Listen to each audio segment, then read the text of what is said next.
All right, everybody, welcome. Thank you so much for joining. My name is Matthew. We're going to take a look here at the growth rates of the M3 money supply. I'm going to jump right into it. If you want to know what's in this, do see my money supply playlist linked in the show notes. As well, please see the prior video where I talk a little bit more about how I am reconstructing the M3 money supply, which the Federal Reserve hasn't published since February of 2006. All right, so here's my M3 money supply without stable coins, which is M3 money, and Eurodollars, which is also M3 money. The M3 money supply, we can see that it falls here after 2008, after growing at a pretty quick clip before 2008, falls down, pretty drastic change from the trend before, and then grows. And then we see a huge bump here during COVID. This is just to give you a couple long-term trend lines, and you might be surprised. I was actually surprised when I drew them. I'll come back to this in future videos, but for now, I just want to show you two somewhat long-term trend lines, okay? So the first one is until 2008. So this is the financial crisis happened in the summer of 2008. It really sort of was clear, and by the fall, it had exploded. Lehman bankrupt everything. So I'm going through December 2008, where M3 is already down from the high of 16.5 trillions down to 15.8 or so. The data that I'm about to show you, the trend line I'm about to show you, only takes into account up through here, December 31st, 2008. All right, I'm gonna draw the trend line right now. So this is a 99% R squared. It's a very well-fitting trend line. It's exponential. Unlike trend lines we've been looking for Bitcoin, which is definitely a power curve, most financial markets, because of compound interest, certainly because of banking, are exponential growth. Okay, so this is an exponential trend line, 99% R squared. And you see there in the tooltip, the growth rate, okay? Exponential just means constant growth rate, regardless of the base. It's 8.5% per year. I can also derive doubling time from that compound growth rate. It doubles 8.5 years. So your base will double every 8.5 years, or 8.5% per year, okay? The first thing you're gonna notice is after 2008, we buck the trend, all right? So let me take this off again. It's not quite clear that we buck the trend here, is it? Okay, you see it growing to 2008, then it falls. Seems like it's picking back up, and it's really picking up here. You seem like we might be back on trend. But once you draw the trend line, we have bucked the trend. The all-time trend up to 2008, we're well under it as far as M3 money goes. Now, again, this is an all M3. Eurodollars are almost impossible to calculate, though I'm going to come with a proxy for that in the future. Stablecoins are very small. They weren't in existence anyway pre-2008, but this includes repurchase agreements. It includes large time deposits. It's all the retail and institutional money-like accounts in the United States. It's way lower than it was from 2008. So that's quite interesting as far as the trend line goes, okay? Now, let's take the trend line off again. I want to draw a trend line after 2008, starting 2009, just picking years here. I could do, fall of 2008, whatever. Going from 2009 until today, and we'll see how that trend line looks. Okay, so you see the fit's pretty good here. I'm not showing it, but the R squared is 95%. It's not as good as the trend line before, but it's 95% R squared, so it's a pretty good fit. But notice the number here. This is only 6% compounding per year, or a doubling every 12 years. Okay, so still the power of compounding is there. Still it's going to grow, but it's a significantly slower pace than the pre-2008 trend line. Okay, so now I'm going to put them both on, and let's see how they look. This may be surprising to you. It was surprising to me. Again, trying to take the broadest money supply that we can for the United States, take an apples to apples comparison.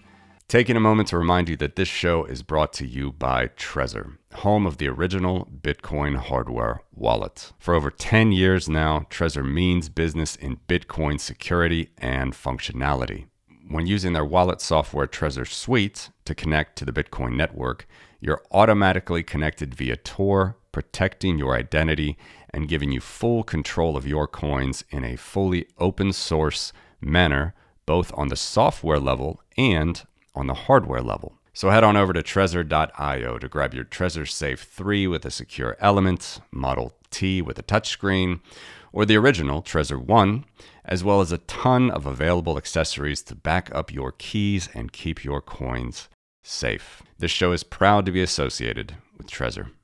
We are on a slower trajectory than we were pre-2008.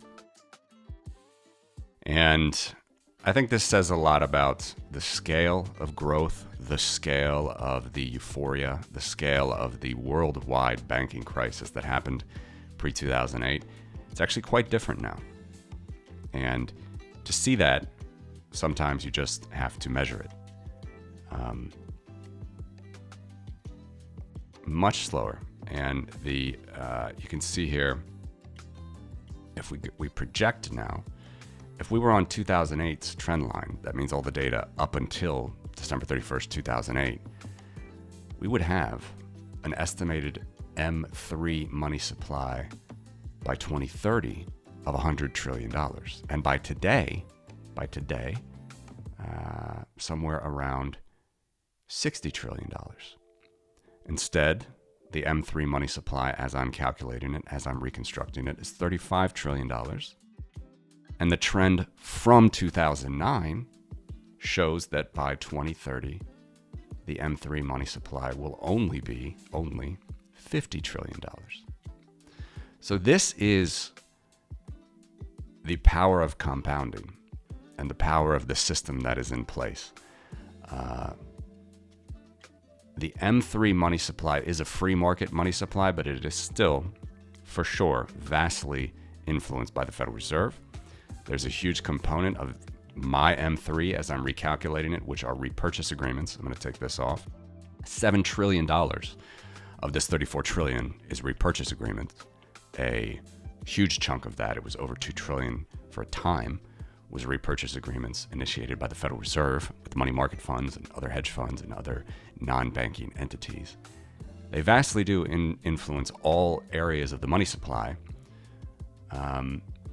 So they are doing things differently than things were done here, even though they are still as involved as ever with the money supply. So that's interesting, I think. If you, again, put this pre-2008 trend line in, we're well under it. $34 trillion money supply today. The trend line predicted almost double that, $58 trillion. Okay, and again, just to put the current trend line that we're on, the trend line from 2009, again, it's half the trend. Okay, and notice, to be half the trend, based on all the numbers, once you do all the calculations, the percentages are not half. Okay, so the 2008 trend line, which only, in quotes, grows at 8.5% per year, which is a big number. That's a big number. And doubles every 8.5 years. That would give us $100 trillion by 2030. But based on the post-2009 trend, it's only projecting half of that, which is still a lot of money sloshing around the system. But the growth rate is not half. Okay, so it's not 4%, it's 6%. Okay, so this is the power of compounding. This is the power of exponential growth. This is just how it works. And sometimes you just need to measure it to really see where you are. Okay, once you put it on that log scale, you will get a straight line. Okay, so that's how exponential growth works. And we can see, indeed, this is exponential growth. We can check ourselves. It's on log scale on the left-hand axis, order of magnitude higher, every level up on the scale. See, 100 billion, 1,000 billion, a trillion, then we're at 10 trillion here. And we're even projected out to $100 trillion here by the end of 2030. You can see that when it's on log scale, the growth rate is a straight line. Okay, so very interesting. Even surprising to me, this M3 money supply, once you actually put some numbers to it, once you measure the rate of growth of the curve, once you measure the curve itself with the data, you can clearly see with your eyes the 2008 trend line is just going gangbusters to 100 trillion by 2008. But the actual growth rate from 2009 will give you half the value if you project out, and it's 2.5 percentage points lower. 6% compounded per year. It's constant growth per year. Doesn't matter the base. Just 6%, 6%, 6% every year. Whereas the black line above is going to compound at 8.5%. So let me know what you think of this visualization in the comments, please. Hope you enjoyed it. Thanks for watching.